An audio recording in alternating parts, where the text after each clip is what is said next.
یہ جو موت کا دن ہوتا ہے انسان کی گواہیوں کا، انسان کے حاصل جمع کا، ہم بھی آپ سے یہی کہتے ہیں اور آپ کا بھی ہم سے یہی تقاضا ہونا چاہیے کہ ہم بھی اگر دنیا سے چلے جائیں میرے بھائیوں تو میرا بھی آپ سے یہی مطالبہ ہے کہ میرے بارے میں گواہی دے دینا کہ جیسا بھی تھا کبھی دین کی طرف اور نیکی کی طرف پکار لگایا کرتا تھا۔ ہمارے بھائی اسحاق صاحب ہمارے پکے نمازی، میں گواہی دیتا ہوں، جس دن فوت ہوئے فجر کی نماز ہمارے ساتھ پڑھی، جس دن فوت ہوئے، میں اپنی بات کر رہا ہوں، باقی نمازیوں کی بات نہیں کر رہا، عشاء کی نماز میرے ساتھ ادا کی۔ عشاء کی نماز ادا کرنے کے بعد یہاں سے نکلے ہیں، چند ہی منٹ کے بعد یہاں پہ بیٹھے پہلے گپ شپ کرتے رہے ہیں، اس کے بعد گھر پہنچے ہیں، ظالموں نے ان کو بھی شہید کیا، ان کے بیٹے ابو ذر کو بھی شہید کیا، 2 بیٹیوں کو بھی شہید کر دیا۔ مجھے بتائیے اتنا بڑا اندوہناک سانحہ، اتنی بڑی لردہ خیز، کیا یہ لاہور شہر ہے؟ علل اعلان ٹارگٹ کلنگ ہو رہی ہے، علل اعلان 9:30 کا ٹائم، کوئی اتنی رات کی طریقی کا ٹائم نہیں ہوتا۔ اور یقین مانیے جب بھی نماز میں سلام پھیرتا ہوں تو جس جگہ اسحاق صاحب بیٹھتے تھے بالعموم وہاں پہ نظر جاتی ہے، ان کا مسکراتا ہوا چہرہ آنکھوں کے سامنے آتا ہے۔ آپ کے خیال میں کیا یہ صرف ہمارے احساسات ہیں کہ ہم سلام پھیرتے ہیں اسحاق صاحب نظر نہیں آتے؟ اللہ کی قسم وہ زمین بھی جہاں پہ وہ سجدے کیا کرتے تھے روتی تو ہوگی کہ آج اسحاق صاحب کا سجدہ نظر نہیں آتا۔ یہ احساسات چیزوں میں ہوتے ہیں، بلکہ یہ چیزیں گواہ ہیں، صحیح قرآن کی آیات ہیں۔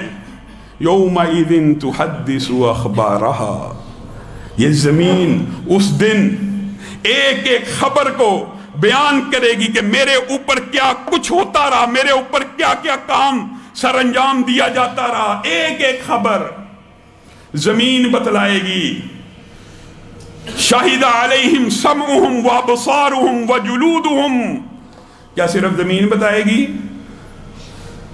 صرف زمین نہیں بتلائے گی، نظریں بھی بتا دیں گی، کان بھی بتا دیں گے، حتیٰ کہ انسان کی جلد بتا دے گی۔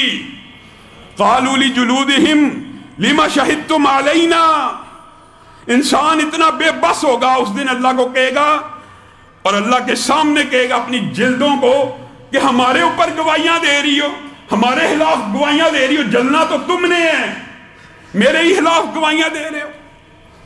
قالوا انطقنا اللہ الذی انطق کل شیء، ہمیں اس رب نے زبان دی ہے جس نے دنیا میں ہر مخلوق کو زبان دی ہے۔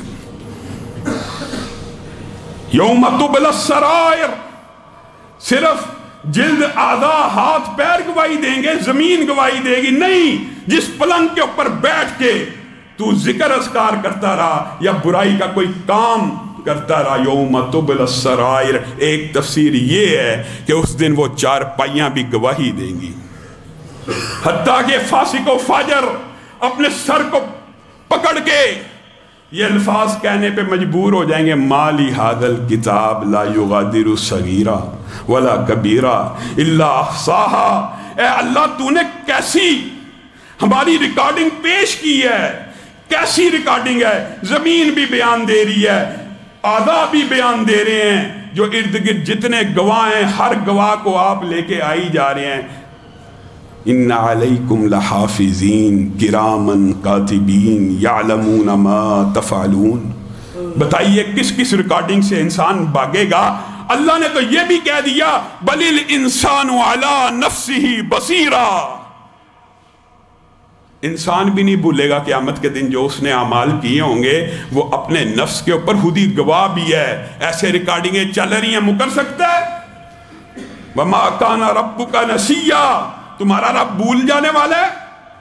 تمہارا رب تو ایسے ہے، بلا قادرین علی ان نسوی بنانا، تم سمجھتے ہو رب کوئی چیز بھول جائے گا؟ نہیں نہیں، تمہیں ایسے زندہ کرے گا کہ جو فنگر پرنٹس تمہارے دنیا میں تھے وہی قیامت کے دن ہوں گے، اور ہر انسان کے الگ الگ ہوتے ہیں، سب کو پتہ ہے۔ اسحاق صاحب کا بیٹا ابو ذر جوان 16 سال کا،